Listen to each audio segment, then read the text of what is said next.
CNN Chile y Bio Bio, la radio, presentan Tomás Mocharro en CNN Chile.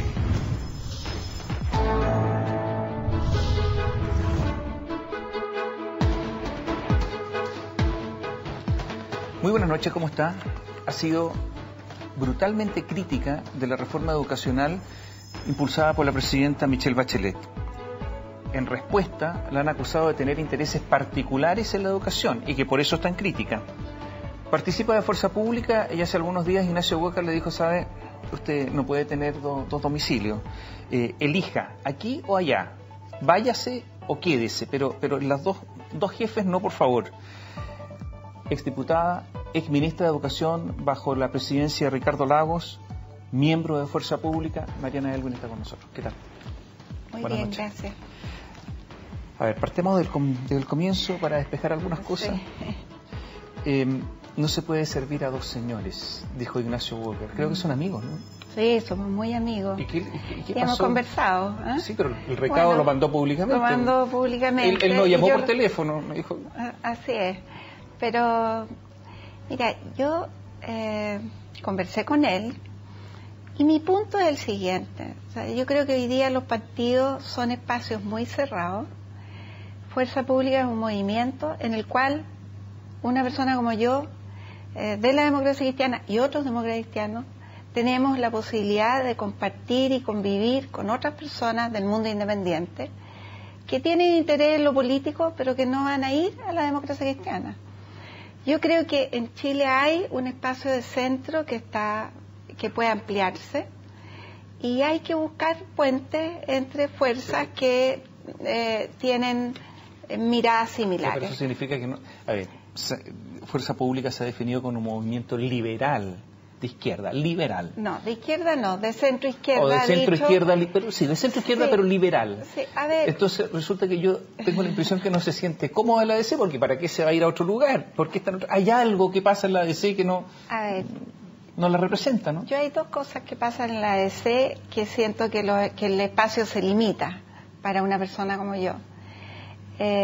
Una es, hay mucha división interna y hay una actitud bastante sectaria de uno sobre otro. O sea, yo de verdad, por ejemplo, soy una persona que tengo una vasta experiencia en el ámbito de la educación, pero no tengo espacio formal dentro del partido para dar mis opiniones. O sea, en el fondo, o sea, soy muy criticada y muy cuestionada, entonces, me acusan de neoliberal, etcétera.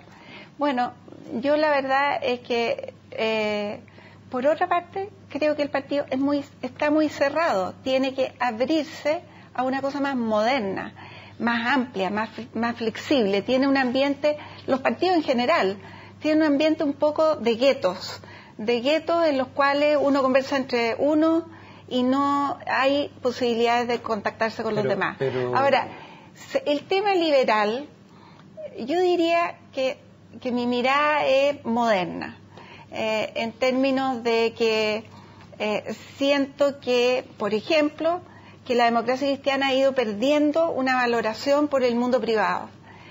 Más bien tiene una especie de nostalgia por un rol del Estado muy fuerte. Yo ahí tengo discrepancias. Siento que hay muchos demócratas cristianos que la tienen. Lo que pasa es que uno tiene que ir buscando donde encuentra espacios para poder dialogar y ampliar las visiones que uno tiene. Posiblemente la democracia cristiana lo que pasa es que tiene dos almas nomás, pues. Los que les gusta, y no voy a decir ninguna brutalidad, el socialismo comunitario y volver a las raíces, que les gustaba ese asunto, y los que tienen otra visión. Y eso es todo. Yasna Proboste, ¿qué tiene que ver con usted, salvo que las dos fueron ministras de Educación? Claro, Tiene poco o sea, que ver, yo creo, ¿no? que tenemos muchas diferencias internas. Deberían estar en partidos distintos en una de esas. Capaz, ¿no es cierto? Capaz. ¿Y quién tendría que irse, ella o usted? No, es decir, yo no me voy a ir de la democracia cristiana y a lo mejor ella dice lo mismo. Y a lo mejor es parte de la esencia de la democracia cristiana que conviven estas dos como sensibilidades. No se puede servir a dos señores. No se puede servir a Andrés Velasco o a Ignacio Walker. Perdón, yo no estoy sirviendo ni a Andrés Velasco ni a Ignacio Walker. A Ignacio le consta que en todo lo que él siempre me ha pedido, yo le he ayudado.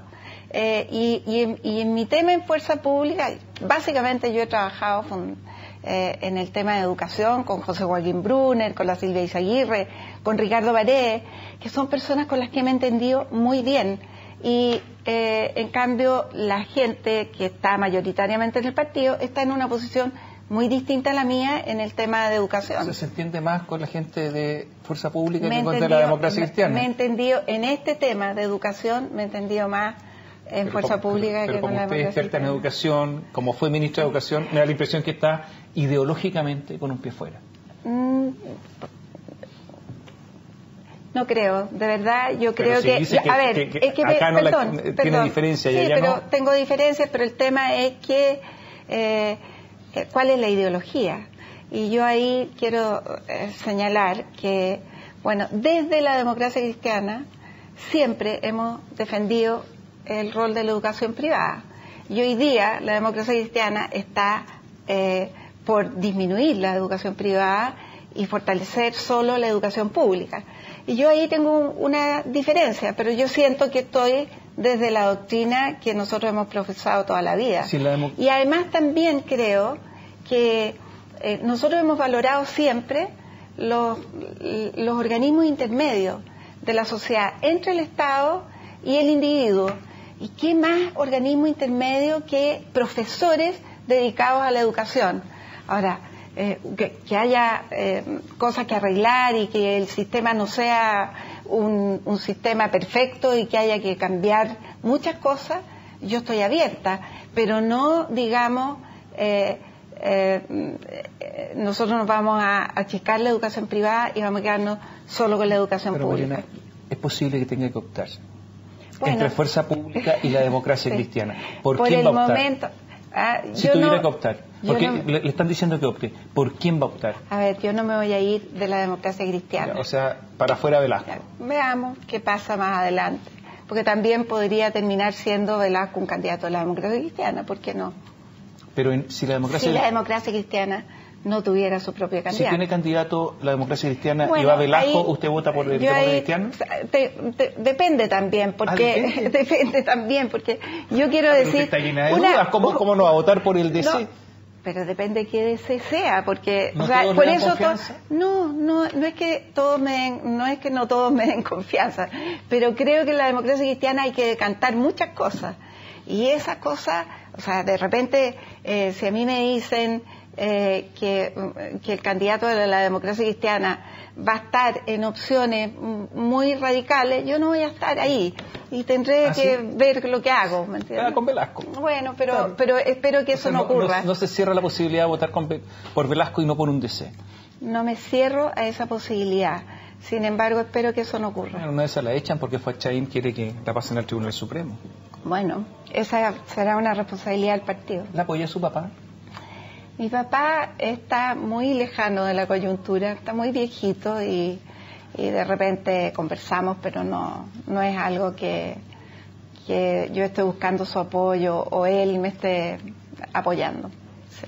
En La Moneda se dice, estas críticas vienen, lo he escuchado decir, de los viejos que quieren la concertación y no quieren la nueva mayoría. Son estos viejos vetustos que no se dan cuenta que el país cambió.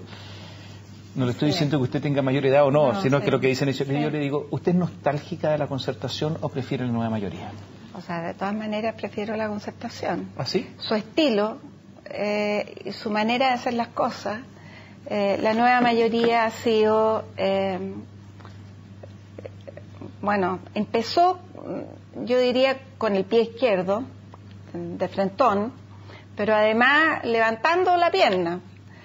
Y amenazando con retroexcavadoras, con los poderosos de siempre, en un tono muy, yo diría, con características totalitarias.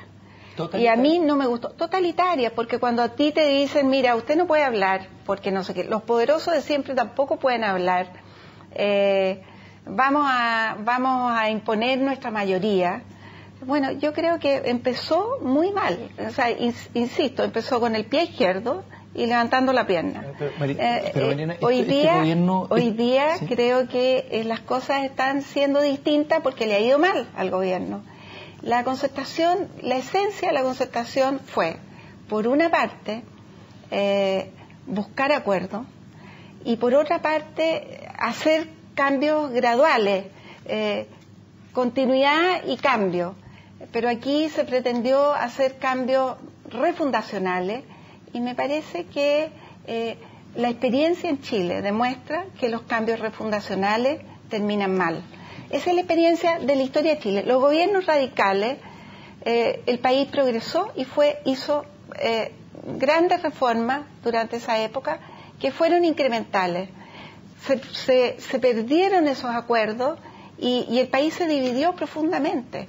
Y la concertación es la etapa de la historia de Chile más exitosa. Pero Mariana, la nueva mayoría, sí, usted sabe, todos sabemos, sí, que es una creación de Michelle Bachelet.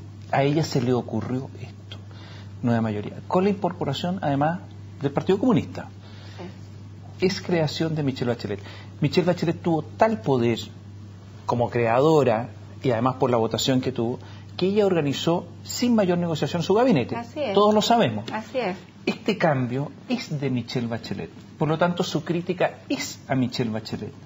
Es Michelle, lógico, porque es la creadora de esto, es la que ha impulsado esto, es lo que ha dicho, y quien dijo hace poco, que aquí hay un cambio de paradigma y que se necesita un cambio cultural, o sea, claro, un cambio profundo.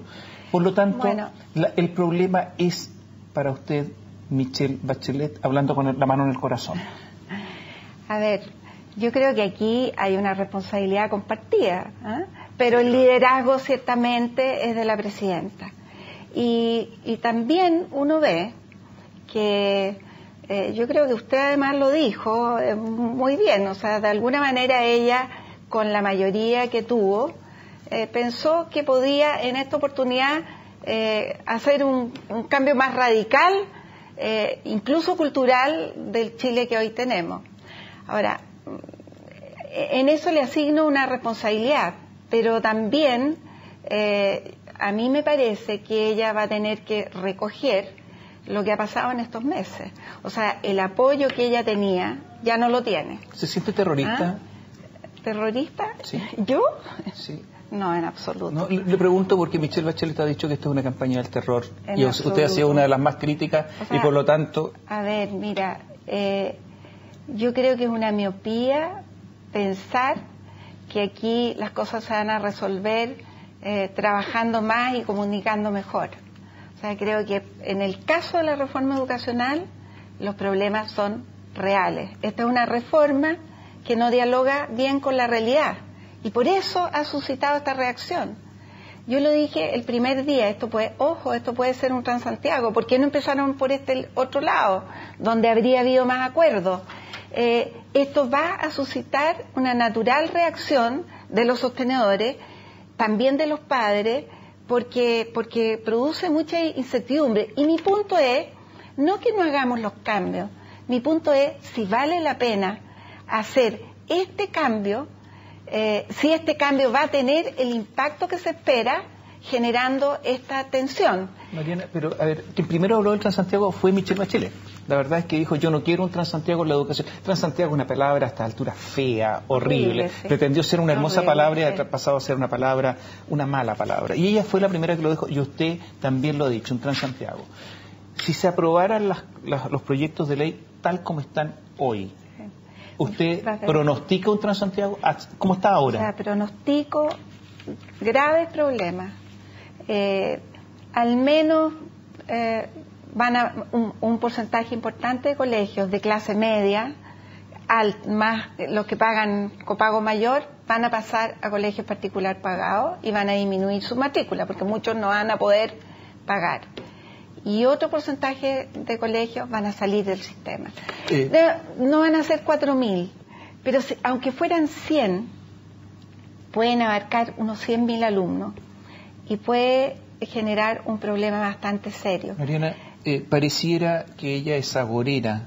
Le voy a decir que me dé un dato para el loto si tiene la capacidad de adivinar. Así es. Bueno, ¿sabe que se lo dijo, no? Sí, pues Osvaldo Andrade. El diputado Andrade. Sí, presidente del PS, no es claro, cualquiera. ¿qué me pasa? O sea, la primera vez que yo dije, ojo, puede pasar esto y esto, me contestaron así, o me dijeron que se callara porque usted tiene intereses. Esa es una manera totalitaria de gobernar. es una manera de no aceptar razones. Yo no he descalificado a nadie, no le he dicho a nadie que un desalmado, he dicho, aquí hay un error de concepción, va a haber efectos no deseados, o a lo mejor son deseados, pero si son deseados, digámoslo. ¿Van a cerrar colegios? ¿Usted no augura? No me cabe duda que van a cerrar colegios. ¿El Ministerio ha estudiado cuántos colegios pueden cerrar? Ese es el problema. ¿Cuál es el problema? Ese es el problema, que el Ministerio no tiene estudios sólidos para haber propuesto esta reforma. O sea, recién usted está diciendo el que Ministerio... no sabe cuántos alumnos, que el Ministerio no ha hecho un estudio de cuántos alumnos podrían quedarse sin colegio. Sí. No ha hecho un estudio. ¿Usted hablaba con Izaguirre, ministro, de esto? Pero no me cabe duda. Nosotros ayer estuve en la comisión del Senado, hicimos algunas de estas preguntas. Hace unos días hicimos un conjunto de preguntas que salió en el Mercurio, y antes de ayer llegó el ministro con datos y con unas cajas de estudio, pero resulta que están recién, y hay que analizar esos datos y hay que ver qué es lo que dicen. Mariana, pero, porque la verdad es que hasta ahora se ha construido una reforma sin estudios sólidos, sobre todo en el tema del lucro. Por ejemplo, cuando uno pregunta cuántos colegios son dueños del inmueble, mira, más o menos tanto. ¿Cómo no saben cuánto? No saben cuánto. ¿Cuántos colegios arriendan? No, creemos que arriendan tanto. ¿Cuántos tienen deuda? No saben. Entonces dice, es muy difícil saber, esos datos no están. Ayer nos dijeron, hay datos que no están. Entonces uno dice, ¿cómo se toma una decisión de esta magnitud que genera esta tensión sin tener datos claros? Y quiero agregar algo. Yo no estoy a favor del lucro. O sea, se puede eliminar el lucro. Y me parece que si yo tuviera una página en blanco, yo me compro entero lo que se está proponiendo. El problema es que la eliminación del lucro no va a mejorar ni la inclusión ni la calidad, y va a generar esta tensión en el sistema, o a lo mejor va a achicar el sistema privado, y los que se van a quedar molestos, se van a quedar heridos porque han sido maltratados. Mariana, hoy llegó la presidenta Michelle Bachelet después de un larguísimo viaje desde China, larguísimo, muchas horas. Sí, Luego, pobre. Sí, pero se duchó rápidamente, se arregló y se fue a una actividad con el ministro Izaguirre, porque bien. era imperioso, parece, para la presidenta, lo ha dicho usted, no lo dije yo, afirmarlo. Sí. Hay que afirmar al ministro porque se afirma algo que se está cayendo, ¿no es cierto? Porque si no, ¿qué necesidad tiene de afirmarlo? Resulta que Edmundo Pérez Lloma, demócrata cristiano, último ministro del Interior de Michelle Bachelet bajo el gobierno anterior, dijo que hay que cambiar la conducción política del Ministerio de Educación y que hay que cambiar, echar, defenestrar, expulsar al ministro Izaguirre. A ver, yo no estoy de acuerdo. ¿No está de acuerdo en echarlo? No, pero con todas las críticas que dice el ministro, no tiene estudio, no tiene esto, no tiene... bueno, ¿qué ministro es este? A ver, pero yo creo que el ministro va ya hoy día, después de pasado todo este tiempo, ya tiene claridad de cuáles son los problemas que tiene su proyecto. Oye, pero llevamos 8 meses, ¿y cómo no va a tener claridad? Sí, pero resulta que hoy día la tiene, y yo me alegro que la tenga, y yo espero que eso signifique que va a flexibilizar y que va a poder llegar a acuerdos en el Senado. De verdad no veo la posibilidad de que este gobierno eche para atrás esta reforma. O sea, eso es descartable. Por lo tanto, si ya está este proyecto, yo creo que este proyecto se puede mejorar, y es mejor que siga el ministro Izaguirre a que llegue otro. Esa es mi opinión. Y pienso que él es bastante inteligente, y está golpeado. ¿Está golpeado? ¿Lo vio golpeado? Yo creo que está golpeado. ¿Lo vio golpeado? ¿Lo vio, no? Sí, sí, está. ¿Sí? Se ve. ¿Un ministro distinto hace 4 meses? Sí, se ve, yo diría que también está más amable, más abierto. ¿Usted es una de las golpeadoras? Pues sí. Yo no lo he golpeado nunca a él personalmente. Sí he dicho que esta es una reforma improvisada, pero no es solo una responsabilidad de él. O sea, creo que aquí el gobierno se puso meta, que había que mandar en menos de un mes. O sea, una reforma de esta magnitud no era para hacerla como se hizo. Se termina la selección. Sí. Se termina la selección incluso en los colegios particulares privados, sin financiamiento público. Sí. ¿Está de acuerdo? en todos los colegios? Mire, yo... salvo verdad, lo emblemático, que parece que quieren hacer una excepción. También pienso que ese no es el problema de la educación en Chile. O sea, la mayoría de los colegios no seleccionan, por un motivo muy simple. Hoy día hay 400.000 niños menos en el sistema escolar por factores demográficos. Durante años se construyeron muchos colegios. Hoy día hay muchas vacantes en la mayoría de los colegios en los sectores populares. Y eso significa que la gente anda buscando niños y haciendo panfletos en las ferias, etcétera. La prueba PISA, por ejemplo, muestra que el nivel de selección de niños de 15 años para arriba, que sí está permitida la selección, en Chile es menor que el promedio de los países de la OECD. Por lo tanto, ese no es tampoco un problema de la segregación en Chile. Son muy pocos los colegios que seleccionan. Entonces, yo no terminaría con la selección de colegios especiales. Selección por mérito. Distinto es la selección por mérito? De selección por mérito, prueba. Rendimiento académico. Uno ve familias que ingresan a un colegio en La Pintana diciendo, mi hijo va a ir al Instituto Nacional, y apoyan a ese hijo, y hay un valor del esfuerzo. Pero el rendimiento académico está muy vinculado también a la condición económica. No me cabe ninguna duda, pero cuando un niño de La Pintana ingresa al Instituto Nacional, su condición socioeconómica se juntó con el esfuerzo y pudo lograr ir al Instituto Nacional. En una sociedad donde todos son derechos, donde todo pareciera que tiene que ser gratis, donde hay muchas exigencias, a mí me parece que también tenemos que valorar el esfuerzo. Y además tenemos que pensar hacia adelante. O sea, hay países que en la enseñanza media tienen liceos especiales de ciencia, o liceos tecnológicos, liceos de deportistas. No vamos a seleccionar a esos niños por motivación, por interés. Yo creo que no hay que cerrarse a esas alternativas. ¿No cree que en esto hay mucho de mentira? En la educación estoy hablando. O sea, más allá del sistema, que haya colegios con copago, sin copago, municipal, después de 12 años de estudio, no se le puede pedir un minimorum. Sepa escribir. Sí. Tenemos un montón de alumnos. ¿Cómo fueron promovidos? ¿Qué pasó? Bueno. Es toda una mentira. Notas infladas, padres contentísimos que dicen mi hijo está con un 6.8, 6.9, después con rendimientos paupérrimos.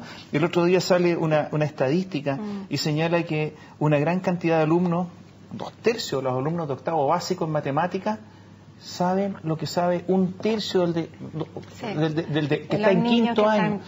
A ver, todos estos profesores, repleto de profesores que escriben con falta de ortografía. Y usted me dice como que si fuera una cosa que estoy diciendo una cosa obvia. ¿Cómo va a ser? Es que es así, pero lo que pasa es una mentira. Pero yo no diría que es una mentira. ¿Cómo no va a ser una mentira? Consecuencia de la masificación de la educación que ha sido muy tardía y muy rápida. Mariana, ¿cómo no hacer una mentira que promuevan a alguien que no sabe escribir? Le digan, usted vaya, siga hacia arriba. Que no sabe matemáticas, siga. Si la educación es rigurosa o requiere rigor. A ver, pero está bien, pero el tema es el siguiente, o sea, uno tiene que explicarse por qué pasa eso. Tenemos profesores que tampoco tienen las competencias para tener niveles más altos de exigencia. Yo creo que estamos viviendo el impacto de esta masificación muy rápida. Fíjate que cuando uno mira a Finlandia, en Finlandia, en las universidades, pero ese es otra parte. El tema del negocio en las universidades es otra cosa. Pero en el sistema escolar, el impacto de la masificación es muy fuerte y es masificación de los alumnos y masificación de los profesores. Y por eso proliferaron esta cantidad de instituciones de educación superior que son muy malas, muchas que son un negocio solamente, y que no hemos sabido pararlo a tiempo. Pero también uno puede decir, en 50 años Chile hizo lo que países europeos, y no solo Chile, muchos países latinoamericanos también, hicieron en 2 siglos o en 3 siglos. Los finlandeses estaban alfabetizados en el siglo XVII. Nosotros estamos alfabetizados a fines del siglo XX. Y puedo dar un dato. El año 1995, culminaban su enseñanza media el 45% de los estudiantes. Hoy día la culminan el 80%. Entonces, estamos viviendo esa transición. Es una culminación de mentira. Porque a lo mejor ese 45% tenía un nivel muchísimo mejor que este 70%. De acuerdo, pero hoy día están dentro del sistema. Hoy día están dentro del sistema. Los dejamos fuera y nos quedamos con unos pocos y educamos solo a esos pocos. No estoy diciendo eso. A lo mejor habría que haberlo hecho bien. El problema es que hacerlo bien significaba tener los recursos humanos para poder hacerlo. Y yo creo que estamos formando esos recursos humanos. Y de hecho, Chile está mejorando. O sea, cuando uno ve en relación a todos los países latinoamericanos, nosotros hemos avanzado, hay otros países que han retrocedido, como Argentina, que tiene educación pública y gratuita. Y nosotros con este sistema malo, con todos sus defectos, con estos profesores, con todos sus defectos, entre los países que se miden en la prueba PISA, somos el 5º país que más ha mejorado. Hay otros que han mejorado más, pero nosotros hemos mejorado. Se lo estoy dando el tiempo, le hago pregunta y respuesta más o menos rápida. Del duro. Partido Socialista se ha dicho, he escuchado a gente del Partido Socialista que ha dicho, no, el problema de la democracia cristiana es que están con negocios la educación. Walter Oliva tiene no sé cuántos colegios y uno de los financistas de la democracia cristiana. No me vengan con historia. Ángel Maulén era el señor de la Universidad Pedro Valdivia, de democracia cristiano, y ahora está sometido a la justicia criminal. Mariana Elwin está en una corporación privada, lo dijo Girardi, además cuando le contestó, dijo, pero sí, ¿qué habla? Ella habla como demócrata cristiana, como miembro, como directora de no sé qué, de una corporación privada. Entonces, la democracia cristiana con el negocio de la educación. A ver, perdón, yo quiero descartar mi caso, o sea, yo trabajo como funcionaria en una fundación sin fines de lucro, igual a la que quiere crear el gobierno. Y de verdad que la reforma a nuestros colegios, que son 2 y que no son nuestros, que son de congregación y del arzobispado, nos beneficia. Entonces no estoy defendiendo interés pecuniario alguno. Hablan de Walter Oliva, hablan de Ángel Maulén. A ver, hay muchas personas en la democracia cristiana que han dedicado su vida a la educación.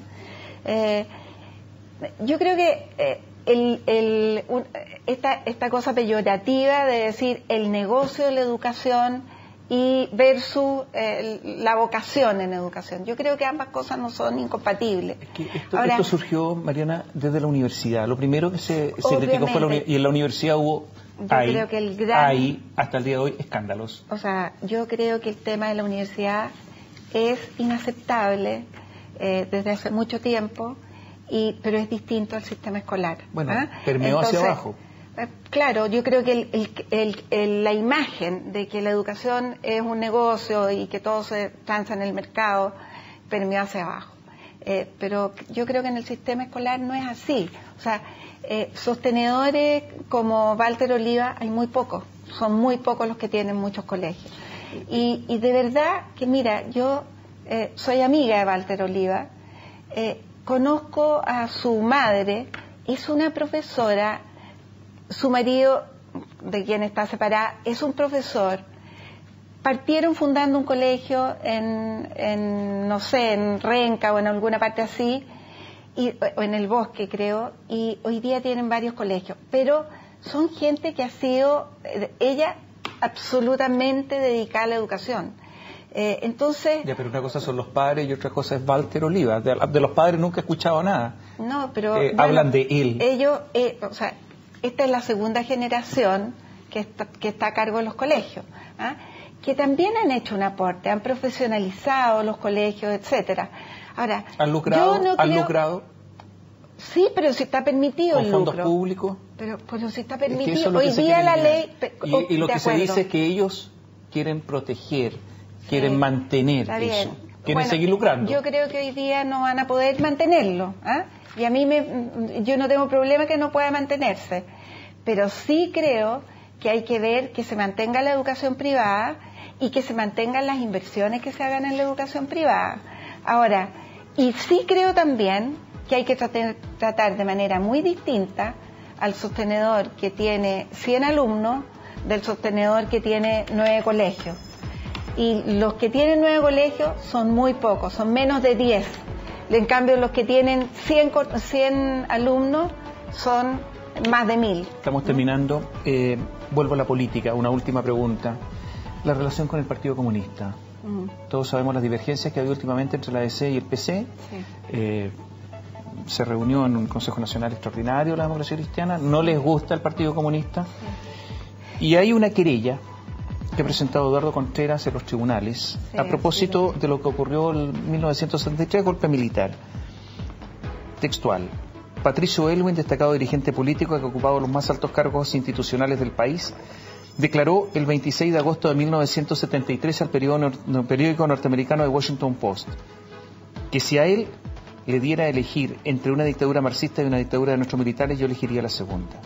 Se pregunta Contreras la querella, ¿hay algo más claro de abierto apoyo al golpe que se veía entonces como un peligro real para la estabilidad democrática? Y está pidiendo que se den los nombres de los diputados de la Democracia Cristiana y el Partido Nacional de la época en cuanto a la declaración del agosto de 1973 y que se cite a su papá. La verdad es que nosotros nos enteramos de esto por el diario, yo no tenía idea, y por ese mismo artículo que salió hace 2 domingos en La Tercera. Y a mí lo primero es que, claro, ¿Le incomoda el PC con todo esto?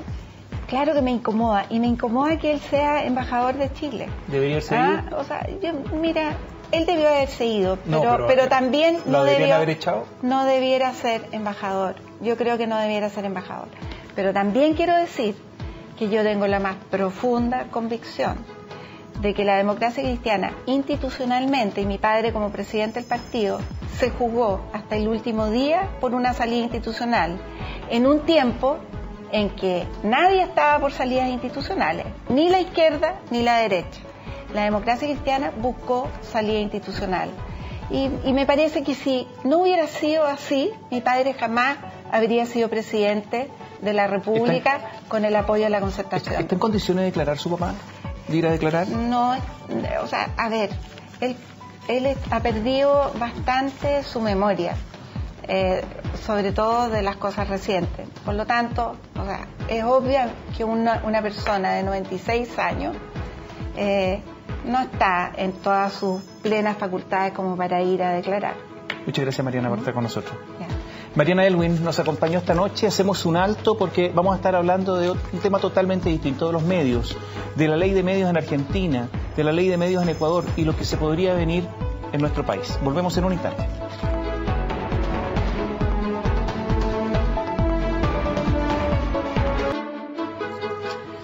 La libertad de expresión es la condición básica de toda otra libertad.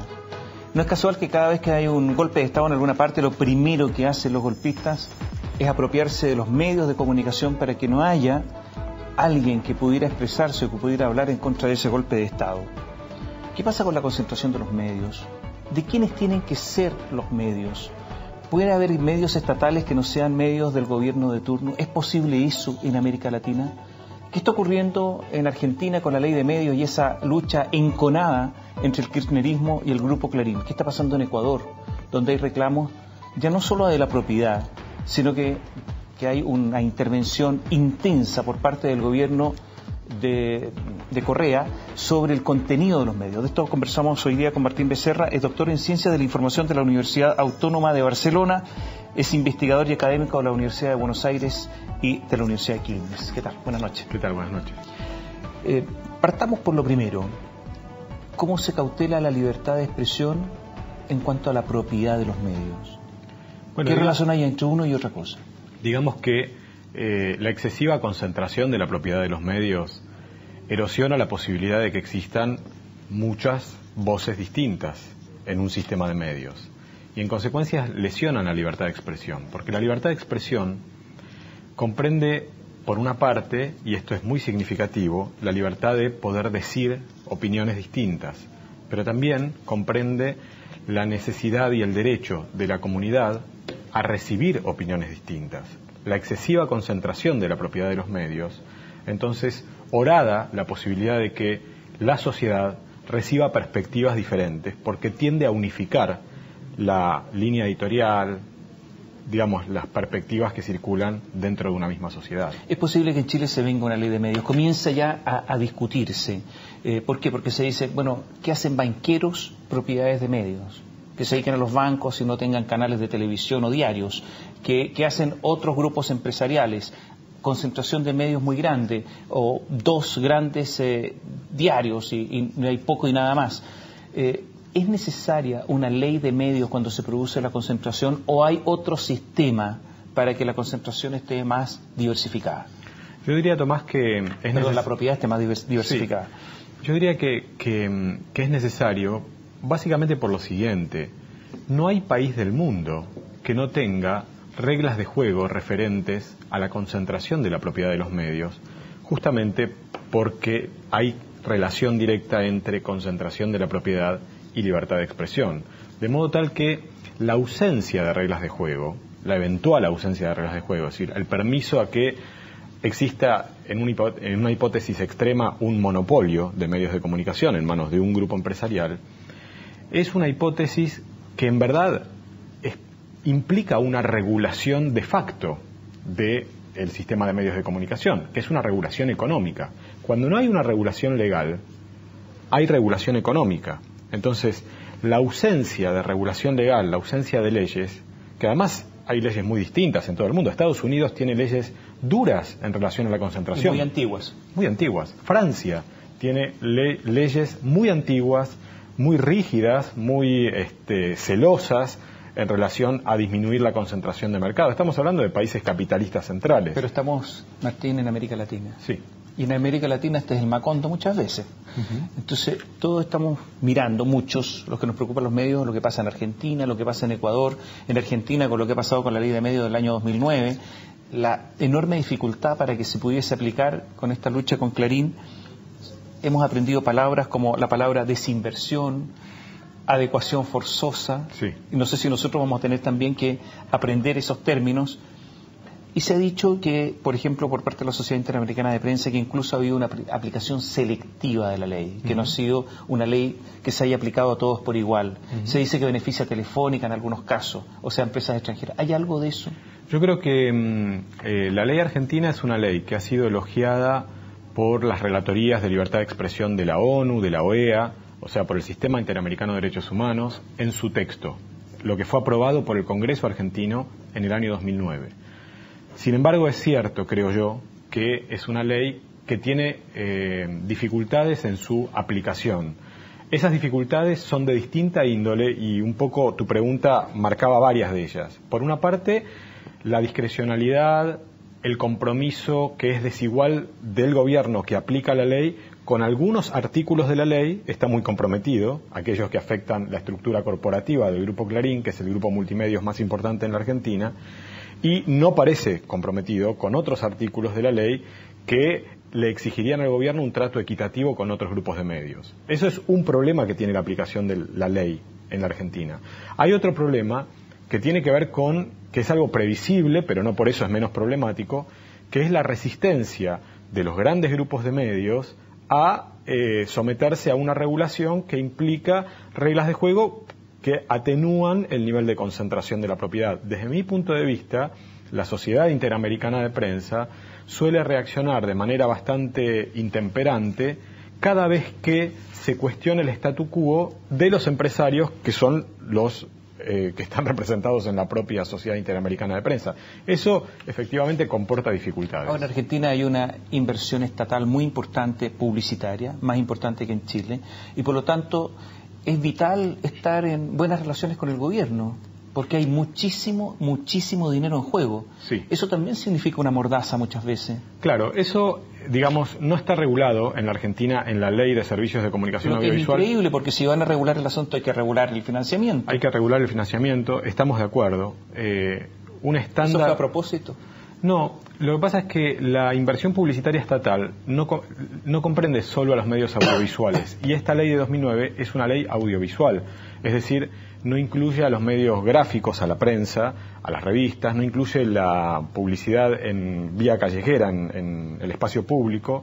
El Estado también interviene en esta publicidad. Yo creo, y mucha gente en la Argentina, demandamos una ley de publicidad oficial, a eso le llamamos a la inversión estatal, que es efectivamente muy importante.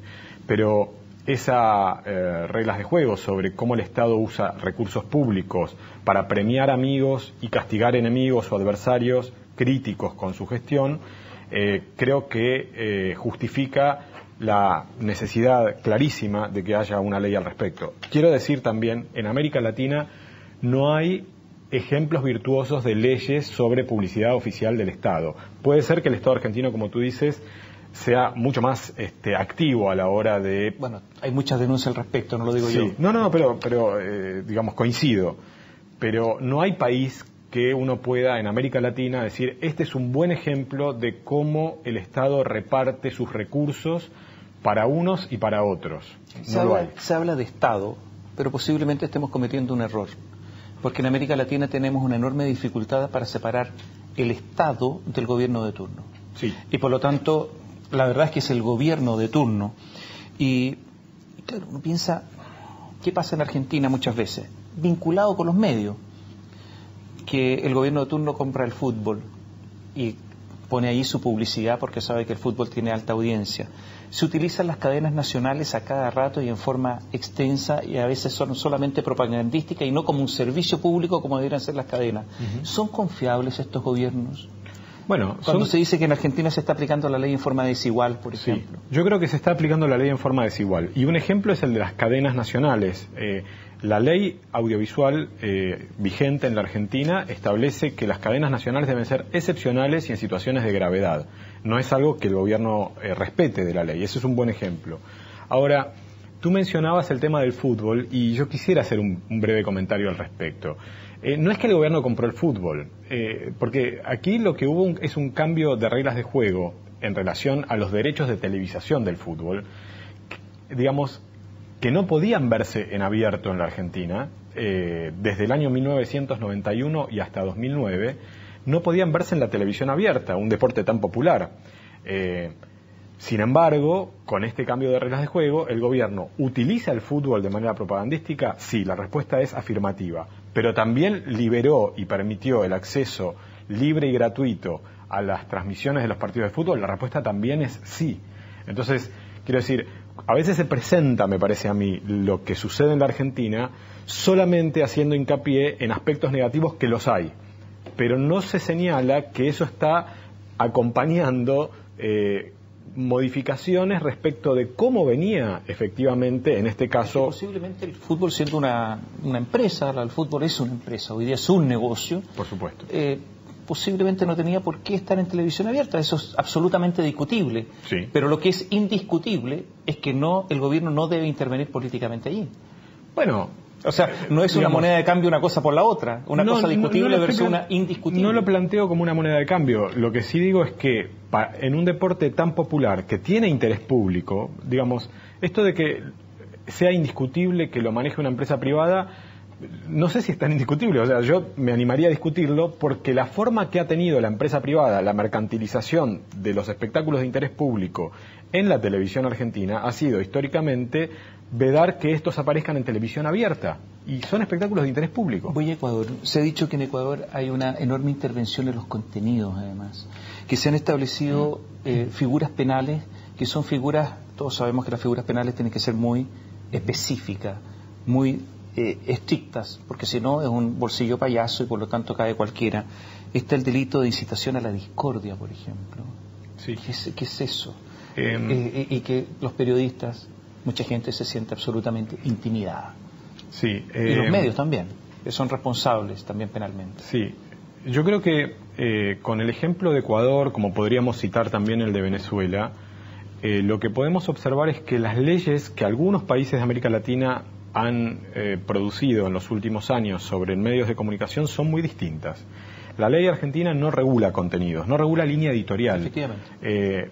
Diría todo lo contrario.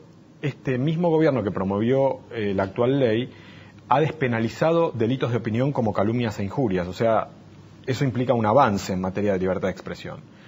Cierto, no es el caso de Ecuador o de Venezuela. La ley de Ecuador incluye regulación de contenidos y de línea editorial. Tiene una figura problemática que ha sido criticada por el Sistema Interamericano de Derechos Humanos que se llama linchamiento mediático. Que sí, efectivamente es problemático, y yo ahí diría, en lo personal, creo que la mejor tradición en esta materia es la tradición del Sistema Interamericano de Derechos Humanos, que plantea que un avance de la libertad de expresión implica despenalizar, descriminalizar los llamados delitos de opinión. Es decir, la opinión no puede ser criminalizada, y eso considero que forma parte de cualquier buena práctica a la hora de legislar sobre medios de comunicación. Martín, ¿cuánta libertad de expresión hay en Chile? Yo no quisiera... Sin duda. Sí. Porque es un estudioso. Soy estudioso. Lo que sucede es que uno, cuando, digamos, al ser extranjero, tiene que ser respetuoso con las realidades. No, si estamos hablando desde el punto de vista, no se trata de extranjeros o nacionales. Sí. Podemos opinar libremente. Por supuesto. O sea, yo en Cuba tengo una opinión y es muy clara. De acuerdo. Pero que no hay libertad, hay un medio. Yo lo que diría respecto de Chile es que la concentración que tiene Chile en prensa escrita, la concentración que tiene en medios audiovisuales, la falta de la explicitación de reglas de juego, la existencia de un medio que es público pero que al mismo tiempo está sometido a la pauta publicitaria privada, que es Televisión Nacional, que es una voz importante en el espacio público mediático de Chile, pero que mercantiliza sus contenidos. Es decir, que ahí hay todo un conflicto conceptual. Lo público mercantiliza contenidos. Yo creo que estos aspectos limitan ciertamente la consideración de Chile como un país donde haya plena libertad de expresión. No digo de manera directa, no porque se persiga, o no me consta por lo menos, de manera directa a alguien porque opine una cosa u otra, sino porque las posibilidades que tiene la sociedad de recibir perspectivas distintas está muy limitada por la estructura de propiedad hiperconcentrada. O sea, está que muy tiene limitada Chile. la libertad de expresión en Chile, a su juicio. Sí. Así de simple. Sí. Y los gobiernos dan ejemplo de que las cosas debieran cambiar. Hago esta pregunta porque Televisión Nacional, los gobiernos siempre designan al amigo político, al hombre de confianza, al que interviene al final. Recuerdo Francisco Vidal, exministro bajo el anterior gobierno de Bachelet, el amigo de Sebastián Piñera, Carlos Cepeda, otro amigo, Miquel Uriarte, Solari, ahora que yo cada vez que lo veo en los diarios aparece haciendo política y no como como presidente del directorio de Televisión Nacional, o sea, en las elecciones del Partido Socialista, no sé qué diablo. Entonces uno dice, bueno, estos gobiernos tienen la autoridad moral para decir vamos a regular esto cuando ellos hacen otra cosa en el canal público, que parece que es el canal del gobierno. Tomás, me gustaría decirte que autoridad moral estoy hablando. Sí, que si a ti te parece muy apegado al gobierno Televisión Nacional, mucho más lo están los medios estatales en países vecinos, ¿no? Esto no es para conformarse con el mal de muchos, consuelo de... Para nada. No. Pero lo digo también para relativizar un poco. Es decir, creo que, digamos, la legitimidad que tienen, no los gobiernos, no el Poder Ejecutivo, pero sí el Congreso, para entender en estas materias, es una legitimidad alta, en la medida en que, por ejemplo, digamos, ¿no?, una revisión del carácter de dirección que tiene Televisión Nacional, del carácter mercantilista que tiene al tener que autofinanciarse con la publicidad privada. Pero ¿cómo sería con TVN, Televisión Nacional, por ejemplo, si tuviera financiamiento público? Sí. Pero los otros medios competirían con Televisión Nacional también, que tendría financiamiento privado, seguramente, con un canal subsidiado. Bueno, es lo que ocurre en Estados Unidos con la PBS, es lo que ocurre en Gran Bretaña con la BBC, es lo que ocurre en Italia con la... Sí, pero tiene limitación en cuanto a duración, a qué cantidad de publicidad tiene, bueno, etcétera, etcétera. Pero eso hay que regularlo. Hay una limitación muy importante. Por supuesto. Incluso en algunos países... Pero si no es competir no con un subsidiado, eso no tiene... Claro, exactamente, tienes razón. Digamos, por eso digo que eso tiene que formar parte del paquete de la regulación. Es decir, ¿en qué medida el Estado pone dinero para que ese canal de televisión público desempeñe funciones de servicio público, un servicio de interés general, ¿a cambio de qué? A cambio probablemente de que tenga que tener una cuota de publicidad menor, a cambio de que haya un control social y político amplio, no bipartidario, amplio, respecto de si cumple o no esas funciones, digamos. Entonces, eso es materia de la regulación de los medios públicos, por supuesto. La convergencia de los medios con las redes digitales, ¿cuánto afecta a la libertad de expresión? Hay muchas personas que creen que la revolución digital, por llamarla de una manera, amplía enormemente los márgenes de ejercicio de la libertad de expresión, porque todos podemos abrir un blog, todos los que tenemos acceso a Internet, por supuesto, todos podemos colgar en nuestro Twitter, en nuestra página, en nuestro muro de Facebook, nuestros pensamientos. Sin embargo, digamos, la consideración de la cuestión de la libertad de expresión es un poquito más compleja, porque no es solamente la posibilidad, insisto, de decir algo, de hacer una crítica, sino también la probabilidad de que esa página web, de que ese blog o de que ese muro sea visitado por alguien. Y vamos hacia esto ahora. Me temo mucho que la concentración en las redes digitales es, si cabe, muy superior a la concentración en los medios tradicionales. Cuando hablamos de Google y de que el 95% de las búsquedas y de la indexación de páginas que visitamos la realiza una empresa, Google, nos asemejamos bastante a la metáfora de Gran Hermano. Entonces, cuando pienso que es preocupante la concentración, no me limito a los medios tradicionales, no me limito al El Mercurio, La Tercera. Creo que es algo que como preocupación tiene que conducirnos a mirar qué ocurre con las redes digitales, porque si bien abre mucho espacio, también es verdad que la concentración ahí es todavía mayor. Muchas gracias, Martín. Gracias por estar con nosotros. Solo un dato: Google, que no produce ningún contenido, en Chile se lleva el 85% de la publicidad, de la inversión publicitaria en medios digitales. 85%. Gracias por estar con nosotros. Gracias. Martín Becerra, experto en medios de comunicación, estuvo con nosotros esta noche y es un adelanto de la discusión que viene en Chile, yo creo que en los próximos meses. Buenas noches, gracias.